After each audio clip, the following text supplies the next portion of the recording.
Hello student, তোমাদের আজকে class 11 অর্থাৎ একাদশ শ্রেণীর শিক্ষা বিজ্ঞানের 10 নম্বর অধ্যায় থেকে যে প্রশ্নটা আলোচনা করছি, এই প্রশ্নটা খুব গুরুত্বপূর্ণ প্রশ্ন। ধরে নিতে পারো তোমরা এই প্রশ্নটা পরীক্ষায় কিন্তু এবারে আসবেই। আরেকটা কথা মাথায় রাখবে যে তোমাদের পর্ষদ থেকে যে নম্বরের বিভাজনটা দেওয়া হয়েছে, সেখানে তোমাদের 10 নম্বর অধ্যায় থেকে কিন্তু একটা 8 নম্বরের প্রশ্ন অবশ্যই থাকবে, কিন্তু সেটা বলা আছে। সুতরাং তোমরা 10 নম্বর অধ্যায়টা যদি ভালো করে পড়ো, এখান থেকে একটা 8 নম্বরের প্রশ্ন কিন্তু কমন পাবে। আর এই প্রশ্নটা সব থেকে গুরুত্বপূর্ণ প্রশ্ন এই 10 নম্বর অধ্যায়ের মধ্যে। ভালো করে মনোযোগ সহকারে প্রথম থেকে শেষ পর্যন্ত বুঝবে, ঠিক আছে, এবং তারপরে লিখে নিয়ে মুখস্থ করবে। দেখো প্রশ্নটা কি, উডের ডেসপ্যাচ কি, এর মূল সুপারিশগুলি আলোচনা করো, এর ত্রুটিগুলি উল্লেখ করো। আবার এই ত্রুটিটা নাও দিতে পারে, যখন ত্রুটিটা দেবে না তখন ত্রুটিটা অর্থাৎ ভুলগুলো লেখার দরকার পড়বে না, তোমরা তখন এইটুকু লিখলেই হবে।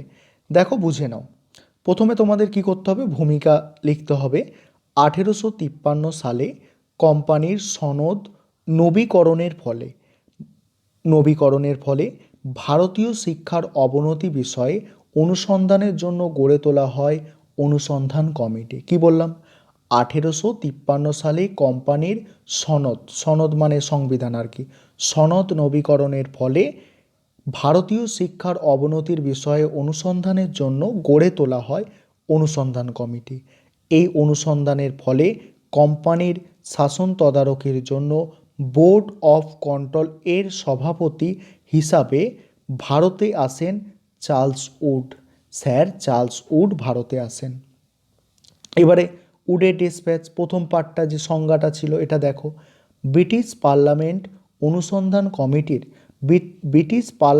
অনুসন্ধান কমিটির সুপারিশ কার্যকর করার পরামর্শ দিলে চার্লস উড তৎপর হন। কার্যকর করার, ব্রিটিশ পার্লামেন্ট কি অনুসন্ধান কমিটির সুপারিশকে কার্যকর করার পরামর্শ দিলে চার্লস উড তৎপর হন। তিনি 1854 খ্রিস্টাব্দে 14 জুলাই দেশের শিক্ষানীতি হিসাবে একটি বিবরণ জমা দেন। উডের রচিত ওই মূল্যবান শিক্ষা দলিল ইতিহাসে উডের ডিসপ্যাচ নামে পরিচিত। ওই যে বিবরণটা দিয়েছে সেটাই উডের ডিসপ্যাচ নামে পরিচিত। সালটা মনে রাখবে, কত সাল, খুব ইম্পর্টেন্ট। এবারে দেখো সুপারিশগুলো আমরা আলোচনা করব, অর্থাৎ দেখে নেব। উডের ডিসপ্যাচে যে সুপারিশগুলি করা হয়েছে সেগুলি নিম্নে আলোচিত হলো। দেখো সুপারিশগুলো 1-2 করে আলোচনা করা হয়েছে। এখানে প্রথমে তোমাদের সুপারিশটা আছে, দেখো 1 নম্বর যে পয়েন্টটা আছে, 1 নম্বর পয়েন্ট হচ্ছে শিক্ষার লক্ষ্য উদ্দেশ্য। সুপারিশের শিক্ষার লক্ষ্য উদ্দেশ্য সম্পর্কে কি বলা হয়েছে দেখো। ভারতীয় জনগণের মধ্যে পাশ্চাত্য জ্ঞানের বিস্তার ঘটানোই হলো এদেশের শিক্ষার প্রধান উদ্দেশ্য। তাহলে কি, ভারতীয় জনগণের মধ্যে পাশ্চাত্য জ্ঞানের বিস্তার ঘটানোই হলো এদেশে শিক্ষার প্রধান উদ্দেশ্য। এই পাশ্চাত্য জ্ঞান হবে ভারতীয় জনগণের কাছে আদর্শবাদ স্বরূপ।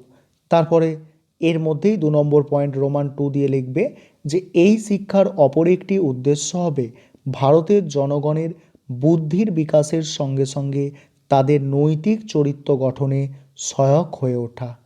3 নম্বর রোমান 3 2 নম্বর পয়েন্ট 1 নম্বর পয়েন্টের মধ্যেই এই শিক্ষা জনগণকে শ্রম ও পুঁজি বিনিয়োগের ফলাফল বুঝতে এবং দেশের প্রাকৃতিক সম্পদের অর্থনৈতিক গুরুত্ব উপলব্ধি করতে সাহায্য করবে। তারপরে দেখো 2 নম্বর পয়েন্ট বিষয়বস্তু, শিক্ষার বিষয়বস্তু। উডের ডিসপ্যাচে পাশ্চাত্য শিক্ষার গুরুত্বকে স্বীকার করলেও বলা হয়েছে প্রাচ্য বিজ্ঞান ও দর্শনে অজস্র ভুলে ভরা। প্রাচ্য বিজ্ঞান ও দর্শন অজস্র ভুলে ভরা মানে অনেক ভুলে ভরা। তাই প্রাচ্য বিজ্ঞান ও দর্শনে পাশ্চাত্য কলা বলছে, তাই প্রাচ্য বিজ্ঞান ও দর্শনের পাশ্চাত্য কলা, বিজ্ঞান, দর্শন, সাহিত্য হবে ভারতবাসীর কাছে শিক্ষার বিষয়বস্তু। পরের সুপারিশটা দেখো, শিক্ষার মাধ্যম ও ভাষা শিক্ষা। উডের ডিসপ্যাচে শিক্ষার মাধ্যম ও ভাষা মাধ্যমের ক্ষেত্রে বলা হয়েছে বলা হয়েছে ভারতীয় জনগণ যাতে ইউরোপীয় জ্ঞান বিজ্ঞান চর্চার ক্ষেত্রে ইংরেজি ও দেশীয় ভাষা উভয়ই ব্যবহার করতে পারে সেই প্রসঙ্গে ডেসপ্যাচে নির্দিষ্টভাবে বলা হয়েছে। পরের পয়েন্ট, বিশ্ববিদ্যালয় স্থাপন। উডের ডেসপ্যাচে বিশ্ববিদ্যালয় স্থাপনের ওপর গুরুত্ব দেওয়া হয়েছিল। বলা হয়েছিল ওই বিশ্ববিদ্যালয়গুলির লন্ডন বিশ্ববিদ্যালয়ের আদর্শে স্থাপিত হবে। কলকাতা, মুম্বাই এবং মাদ্রাসে একটি করে বিশ্ববিদ্যালয় স্থাপন করা হবে। তারপরের পয়েন্ট দেখো, শিক্ষা বিভাগ স্থাপন। উডের ডেসপ্যাচে কোম্পানির অন্তর্ভুক্ত 5টি প্রদেশে একটি করে সরকারি বিভাগ স্থাপনের সুপারিশ করা হয়। এই 5টি প্রদেশ হল বাংলা, মুম্বাই, মাদ্রাস, পাঞ্জাব, উত্তর ও পশ্চিম প্রদেশ। তারপরের পয়েন্ট দেখো, স্তর বিন্যাস শিক্ষা ব্যবস্থা প্রণয়ন। স্তর বিন্যাস শিক্ষা ব্যবস্থা প্রণয়ন। উডের ডেসপ্যাচে স্তর বিন্যাস শিক্ষা ব্যবস্থা প্রণয়নের সুপারিশ করা হয়। দেখো, এই সুপারিশে বলা হয় স্তরবিন্যাস শিক্ষা ব্যবস্থার চূড়ায় থাকবে বিশ্ববিদ্যালয়, তার অধীনস্থ মহাবিদ্যালয় সমূহ, মানে এটা বিশ্ববিদ্যালয় মানে ইউনিভার্সিটি, তারপরে অধীনস্থ মহাবিদ্যালয় মানে কলেজ, আর মাঝে থাকবে হাই স্কুল শিক্ষা তথা মাধ্যমিক শিক্ষা, এবং সর্বনিম্ন স্তরে অর্থাৎ সবথেকে নিচে থাকবে প্রাথমিক শিক্ষা, আমরা যেটা প্রাইমারি বলে থাকি। তারপরে দেখো পরের পয়েন্ট 7 নম্বর, শর্ত সাপেক্ষ অর্থ সাহায্য, অর্থাৎ কিছু শর্তের ভিত্তিতে অর্থও সাহায্য দেওয়া হবে। কি বলা হচ্ছে দেখো, অর্থ সাহায্য নিতে আগ্রহী বিশ্ববিদ্যালয়গুলিকে নিম্নলিখিত শর্তগুলি মেনে চলতে হবে। কি কি শর্ত? 1 নম্বর হচ্ছে বিশ্ববিদ্যালয়ে ধর্মনিরপেক্ষতা বজায় রাখতে হবে। 2 নম্বর, বিদ্যালয় পরিচালন কমিটির আইনানুগভাবে নির্বাচিত হবে, যে কমিটি সেটা আইনানুগভাবে নির্বাচিত হবে। 3 নম্বর, বিদ্যালয় পরিদর্শকদের নির্দেশ অনুসারে বিদ্যালয়ের কাজ চালাতে হবে। এবারে ত্রুটি, আরেকটা কথা এখানে তোমাদের বোঝার আছে যে তোমাদের যদি ত্রুটি বলে তাহলে এই উপসংহার পয়েন্ট করার কিন্তু দরকার নেই, তখন তোমরা ত্রুটি বলে এটা লিখবে। আর যদি তোমাদের বলে থাকে পরীক্ষায় প্রশ্নয় যে ত্রুটি না বলে, তাহলে এটা লেখার দরকার নেই, উপসংহারটা লিখবে।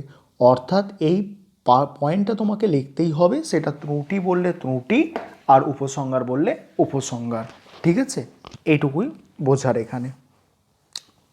দেখো, যাই হোক এই পার্টটা দেখো, বলছে এটি মূলত সংকীর্ণতার দোষে দুষ্ট ডেসপ্যাচে মিশনারিদের প্রচারে সাহায্য করা বলছে হয়েছিল।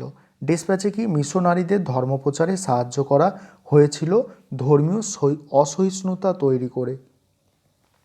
বিদেশি ধাঁচে ভারতীয় বিশ্ববিদ্যালয়কে সাজাবার ব্যবস্থা ভারতীয়রা মন থেকে মেনে নিতে পারেনি। এটি পাশ্চাত্য জ্ঞান বিজ্ঞান নির্ভর শিক্ষা ব্যবস্থা হলেও আসলে ঔপনিবেশিক শোষণের নামান্তর। এই ছিল আজকের ক্লাস।